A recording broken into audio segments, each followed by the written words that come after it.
The midterms. President Biden choosing to double down on his climate agenda at his first in-person DNC fundraiser of the midterm season. The president telling the crowd last night, crowd of 18, the quote, "Climate crisis is the existential threat. My proposal advances aggressive climate goals, tax credits to weatherize homes and businesses, doubling America's solar, wind, and other energy, and we have to get off the dependency of fossil fuels." But is that what voters want to hear? With the midterms around the corner, Fox News contributor and former Democrat Leo Terrell joins us now from LA. Leo, it's a fundraiser. He raised $3 million, and at a fundraiser, you want to say the things that energize your crowd, and they wanted him to talk about climate, and he did not let them down.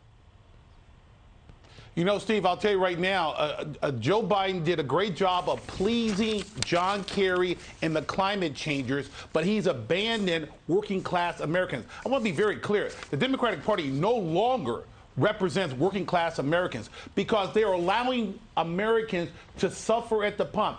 He's in denial, Steve, that he is responsible from day one for inflation, for higher gas prices. He has declared war on oil and gas, and that's why we're in this current situation. I live in the capital city of high gas prices, Absolutely. Los Angeles County. And I'll tell you right now, it's disastrous for working class people. He's going to pay the price at the midterm elections. Well, speaking of the midterms, this morning in Axios, Bruce Mehlman, who writes a newsletter, presented how the two different parties will spin Ukraine when it comes to the midterms. For instance, depending on which party you're at, when it comes to inflation, is it Biden inflation or Putin's price hike? When it comes to the military, is it Afghanistan emboldened Putin or Putin rallied the West? When it comes to the economy, is it the return of recession and shortage or solid growth despite war? And finally, when it comes to energy, Green New Dealers or climate deniers?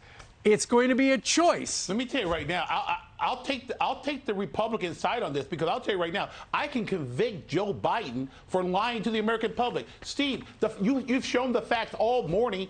From day one, the price of gas have gone up because he has basically shut down the oil industry. And I also submit to you and all the viewers that Afghanistan, the most disastrous foreign policy decision, to leave American soldiers there, to leave Americans there, to have 13 American service workers basically killed on his foreign policy to withdraw at all costs.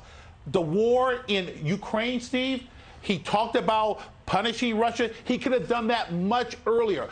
No one can deny the fact that Joe Biden asleep at the wheel, failed at the policies, the foreign policies, and in my opinion, he's more interested in pleasing John Kerry on climate than allowing Americans the ability to go to work. It's too expensive to go to work. Well, we got a preview of coming attractions. Leo, thank you very much for joining us from the gas capital. Thank you, Steve. I should say high gas price capital. That sounds a little better.